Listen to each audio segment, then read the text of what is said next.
요한일서 4장 1절부터 3절까지의 말씀을 제가 대신 봉독해 드리겠습니다. 하나님의 말씀입니다. 사랑하는 자들아, 영을 다 믿지 말고 오직 영들이 하나님께 속하였나 분별하라. 많은 거짓 선지자가 세상에 나왔습니다. 이로써 너희가 하나님의 영을 알지니 곧 예수 그리스도께서 육체로 오신 것을 시인하는 영마다 하나님께 속한 것이요 예수를 시인하지 아니하는 영마다 하나님께 속한 것이 아니니 이것이 저 그리스도의 영이니라. 오리라 한 말을 너희가 들었거니와 지금 벌써 세상에 있느니라. 아멘. 본문 말씀은 사도 요한이 우리에게 하나님의 영과 또 저 그리스도의 영이 어떤 것인지를 분별하는 하나의 기준을 주고 있습니다. 일단 1절 말씀이 우리에게 알려주는 바는 이 세상에 거짓 그리스도인, 거짓 적 그리스도, 선지자들이 많이 있다. 그렇기 때문에 우리는 신앙생활을 해 나아가는 가운데 누가 어떤 주장을 할 때 그 모든 것을 믿으면 안 된다. 그러니까 모든 영을 믿지 말라 이렇게 말하고요. 그래서 우리는 어떤 이가 신앙과 관련된 어떤 주장을 할 때 그 말을 곧이곧대로 받지 말고 늘 하나님의 말씀에 비추어서 이 말이 참인지 거짓인지 혹은 하나님의 영에 속한 것인지 적그리스도의 영에 속한 것인지를 분별해야 한다. 오늘 우리에게 이렇게 말해주고 있습니다. 그렇다면 우리가 이 하나님의 영 혹은 적그리스도의 영 이것을 분별해야 할 때 어떤 기준에 따라서 이것을 분별해야 하는가? 이제 2절과 3절이 이제 이런 분별의 기준을 우리에게 줍니다. 그래서 2절, 3절 이렇게 보시면 일단 2절 이렇게 말하죠. 이로써 너희가 하나님의 영을 알지니, 즉 하나님의 영과 적 그리스도의 영을 분별할 수가 있는데 그 기준이 무엇이냐면 곧 예수 그리스도께서 육체로 오신 것을 시인하는 영마다 하나님께 속한 것이요 예수를 시인하지 아니하는 영마다 하나님께 속한 것이 아니라 이렇게 말합니다. 이 기준이 무엇입니까? 예수님께서 육체로 이 세상에 오신 것, 즉 예수님이 사람이 되어 이 세상에 오신 것을 시인하느냐 그렇지 않느냐에 따라서 그것이 하나님의 영으로부터 온 것인지 혹은 적 그리스도의 영으로부터 온 것인지를 우리가 분별할 수 있다. 이렇게 말을 하고 있는 거죠. 따라서 우리가 그리스도께서 완전한 하나님이시자 동시에 완전한 사람이시다 라는 주장을 하는 어떤 사람을 만나게 되면 그러한 내용들을 우리가 설교를 통해 혹은 가르침을 통해 듣게 되면 우리는 오늘 이 기준에 따라 저 사람은 하나님의 영에 의해서 말을 하고 있는구나 라고 우리가 확인할 수가 있다는 거죠. 그렇게 우리가 믿을 수가 있다는 것입니다. 그러나 반대로 그리스도께서 사람이심을 부정하면, 육체로 이 세상에 오신 것을 부정하면 그가 아무리 훌륭하고 좋고 언변이 뛰어난 말을 한다 할지라도 그의 말은, 그의 주장은 하나님으로부터 온 것이 아니라 적 그리스도로부터 왔다. 우리가 이렇게 확신을 할 수가 있는 거죠. 그렇다면 오늘 이제 더 나아가서 사도 요한은 이렇게 하나님의 영과 적 그리스도의 영을 분별하는 기준에서 왜 예수 그리스도께서 사람이 되셨는지, 그 예수님이 사람으로 오셨는지 그렇지 않은지를 강조할까? 그러니까 다른 어떤 것이 아니라 왜 그리스도의 성육신을 강조를 할까라는 거죠. 여기에는 당시의 배경이 있습니다. 사도 요한이 사역하던 당시에도 이미 교회 안에는 많은 거짓 선지자들이 있었고, 그래서 참 복음이 아닌 이제 거짓 사상들을 전파하는 소위 이단이라 불리는 사람들이 많았던 거죠. 그래서 지금 사도 요한이 말하는 이 적그리스도도 이제 그 요한계시록에 기록된 그 궁극적인 적그리스도, 마지막 날 나타날 적그리스도도 있지만 이런 그 거짓 복음과 그리스도께서 사람이심을 부정하는 자들도 거짓 선지자라 부를 뿐만 아니라 이들을 적 그리스도다라고 이렇게 부르고 있는 거죠. 근데 어찌됐든 말씀드린 것처럼 당시에도 이런 그 적그리스도, 거짓 선지자들이 많은 이들을 미혹시키고 있었는데, 그 중에 그 초대교회에 가장 큰 해악을 끼친 이 이단이 무엇이었냐면 영지주의라 불리는 이단이었습니다. 그래서 이 영지주의는 무엇을 주장을 했냐면, 한 사람이 구원을 받기 위해서는 예수 그리스도를 믿는 것으로는 부족하고 우리만 알고 있는 어떤 영적인 지식을 깨달을 때만이 우리가 구원을 받을 수 있다, 이렇게 주장을 했던 거죠. 그래서 그 영지주의라고 할 때 이 영이 이제 영적인, 그리고 지가 이제 지식을 가리키는 것입니다. 그래서 그리스도만으로 안 되고 우리만 아는 비밀한 어떤 영적인 지식을 깨달아야지 이제 구원을 받는다, 이렇게 주장하면서 많은 이들을 이제 미혹시켰던 거죠. 근데 이는 신천지와 비슷하지 않습니까? 신천지도 이제 그리스도를 믿음으로 구원받는다 말하지 않고 이제 그들만 알고 있는 어떤 그 비유풀이 혹은 그 천국의 비밀을 알아야지 너희가 구원받을 수 있다 하면서 많은 사람들을 미혹하고 있지 않습니까? 그러니까 영지주의도 이런 식으로 사람들을 미혹을 했던 거죠. 그래서 이들은 그 예수 그리스도께서 사람이 되어 이 세상에 오신 것을 부정했습니다. 왜냐하면 이 영지주의라는 것은 당시 그 여러 사상들이 그 믹스된 그 마치 좀 여기서 이것 가져오고 저기서 저것 가져와서 뭔가 이렇게 좀 그 이것저것 합쳐놓은 그런 그 이단 사상이었는데, 근데 이들이 영향을 받은 사상 중에 이제 한 가지가 그 당시 헬라 철학의 영육 이원론이었습니다. 영육 이원론은 무엇이냐면 이제 영과 육을 뚜렷하게 구별을 해서 영적인 모든 것들은 선하고 육적인 모든 것들은 악하다라고 하는 게 이제 영육 이원론이었던 거죠. 그런데 이런 사상에서 이제 그들의 주장을 하니까 영적인 모든 것들은 선하고 육적인 모든 것들은 악하다, 이렇게 생각하며 자신들의 사상을 펼치니까 예수께서 육적인 사람이 되어서 이 세상에 오신 것을 이들은 결코 받아들일 수가 없었던 거죠. 왜냐하면 그들이 생각할 때 이 육적인 모든 것들은 악한데 그리스도께서 악한 몸을 입고 사람이 되셨다는 것을 그들로서는 결코 받아들일 수 없었기 때문에 그렇습니다.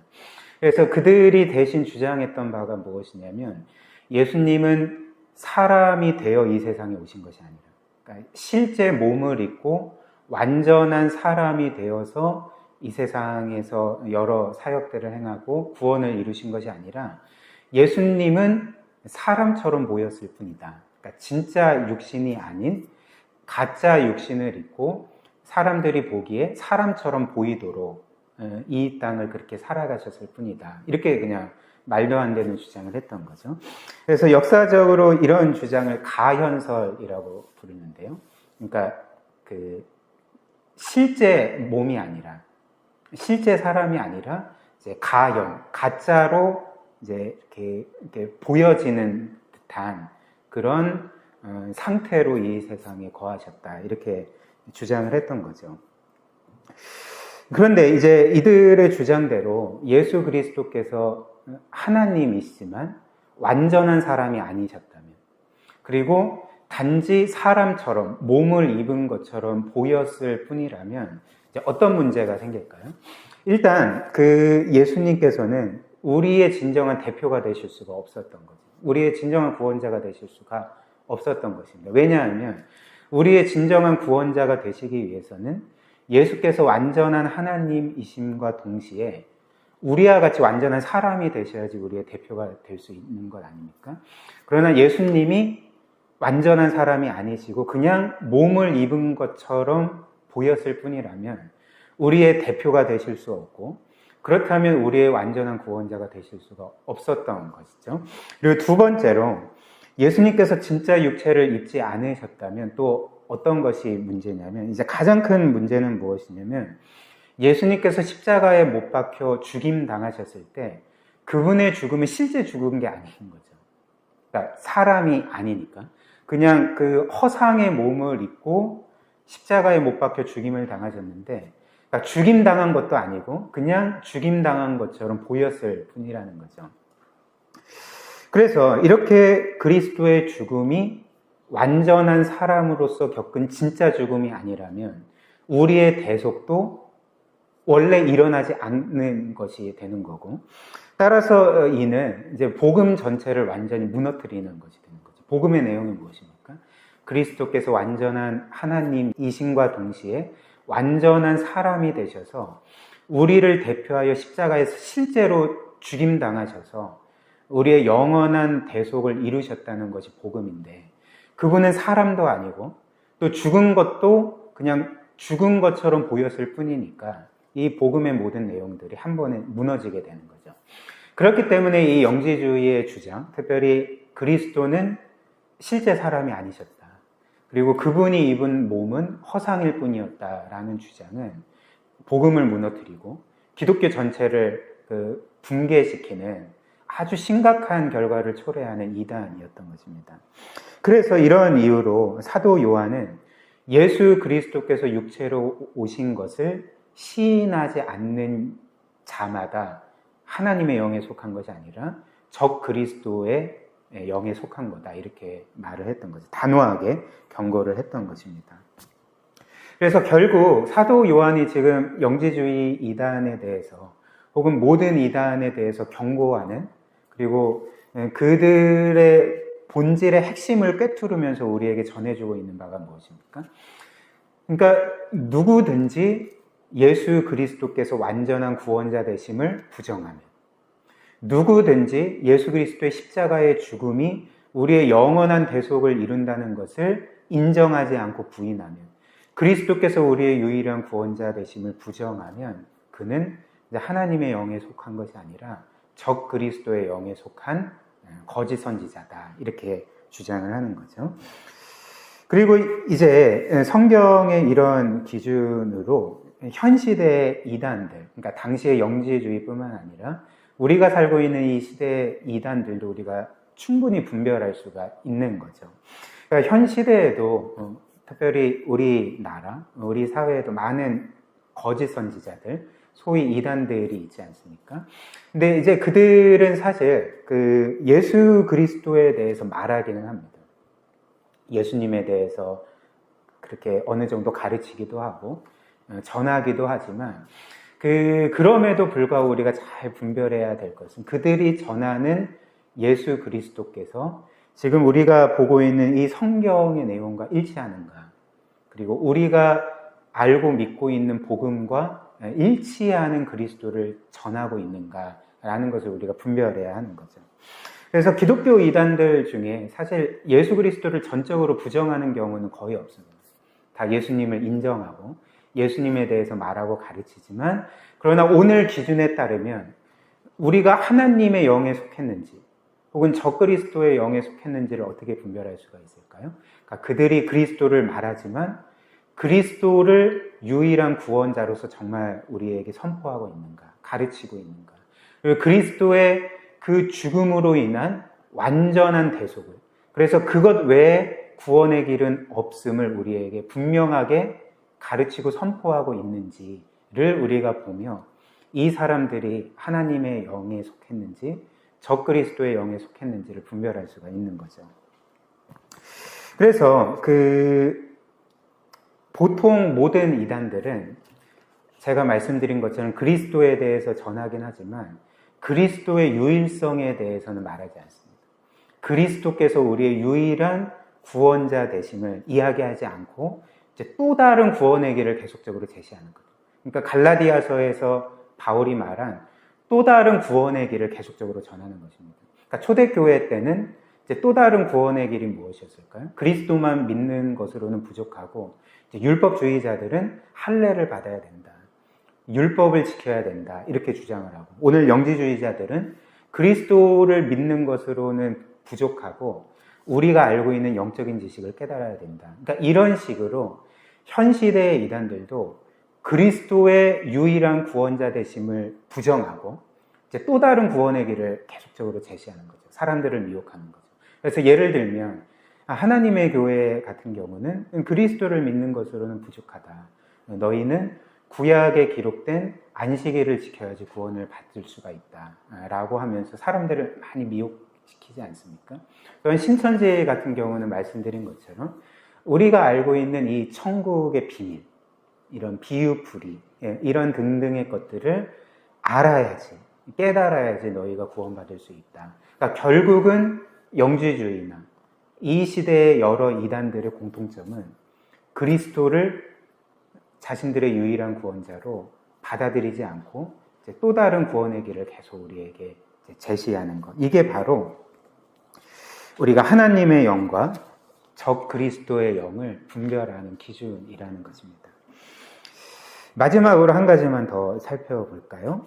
오늘 말씀처럼 그리스도께서 육체로 이 세상에 오신 것, 즉 그리스도께서 우리의 유일하고 완전한 구원자이심을 인정하느냐 부정하느냐에 따라서 그가 하나님의 영에 속했느냐 혹은 적그리스도의 영에 속했느냐, 이것을 우리가 분별할 수 있는데, 이것은 그 어떤 이단들을 분별하는 데 사용될 수 있을 뿐만 아니라 사실 우리 안에 하나님의 영이 정말 거하시는지, 그리고 우리 안에 하나님의 영이 정말 역사하시는지를 분별할 수 있는 중요한 기준이 된다는 거죠. 물론 그 사람들마다 이런 칭찬가 있을 것입니다. 예수 그리스도에 대해, 또 성경에 대해서, 또 구원에 대해서, 기독교 교리에 대해서 알 수 있는 이해도나 지식의 차이들이 분명히 있을 것입니다. 그래서 어떤 이들은 다른 이들보다 더 정확히 많이 알 수 있고, 또 어떤 사람들은 그보다는 덜 알거나 거의 무지한 상태로 있을 수도 있을 것입니다. 그러나 이제 이런 것들이 우리 안에 하나님의 영이 계신지를 분별하는 가장 중요한 기준이 아니라, 그가 예수 그리스도에 대해서, 성경에 대해서, 교리에 대해서 다른 사람들보다 잘 모른다 할지라도, 혹은 이 땅을 살아가면서 영적으로 많이 실패하고 때로는 주저앉고 또 영적인 침체를 겪는다 할지라도 그의 마음과 삶 가운데 계속적으로 예수 그리스도께서 나의 유일한 구원자이심을 인정하고 있는지, 고백하고 있는지. 그래서 나는 여전히 죄인일 뿐이고 실패할 수밖에 없는 사람이지만 그럼에도 불구하고 그리스도께서 나를 위해 죽으심으로 완전한 구원을 이루셨고, 그래서 그분만이 나의 유일한 구원자이심을 믿고 의지하고 끊임없이 바라보는지, 그런 고백과 신앙의 삶이 나에게 있다면 그것은 무엇을 보여줄까요? 오늘 말씀처럼 하나님의 영이 우리 가운데 역사하고 있음을 우리가 확인할 수 있는 중요한 기준이 된다는 것입니다.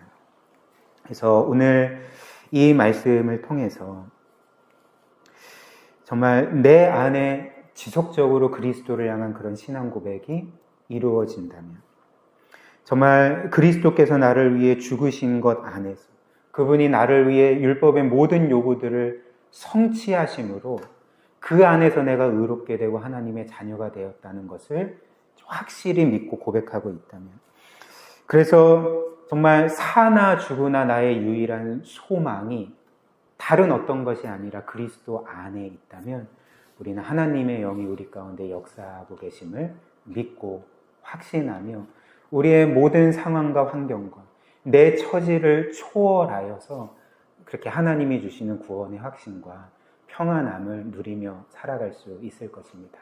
이런 복음의 은혜를 우리가 늘 기억하며 늘 성령 안에서 살아가기를 주님의 이름으로 축복합니다.